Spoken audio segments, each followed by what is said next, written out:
રાજકોટમાં લાગેલી આગને લઈને અમદાવાદ ફાયર વિભાગ હવે એક્શન મોડમાં આવી ગયું છે। ફાયર વિભાગે એએમસીના ભાજપના નેતાના કેફે પર ચેકિંગ હાથ ધર્યું। હાર્દિકસિંહ ડોડિયાનું કેફે એએમસીએ સીલ કર્યું। નેતાના કેફેમાં ફાયર સેફટીના સાધનોનો અભાવ હોવાના કારણે કેફેને સીલ કરવામાં આવ્યું હતું।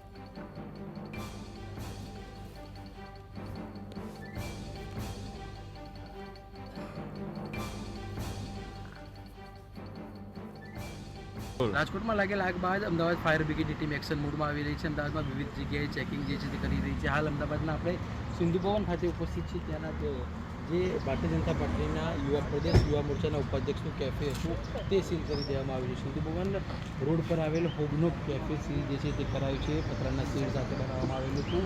આ કેફેની અંદર કોઈપણ પ્રકારની ફાયરની એનઓસી તેમજ ફાયર બ્રિગેડના ઇક્વિપમેન્ટ ન જોતા ફાયર બ્રિગેડની ટીમ દ્વારા તેને સીલ કરવામાં આવ્યું છે। મહત્વની વાત છે કે આ જ પ્રકારે અમદાવાદમાં વિવિધ જગ્યાએ ચેકિંગ જે ફાયર બ્રિગેડ દ્વારા કરવામાં આવી રહ્યું છે। તમામ એકમો જે છે તે ફાયર એનઓસી વગરના છે તેને સીલ કરવામાં આવી રહ્યા છે।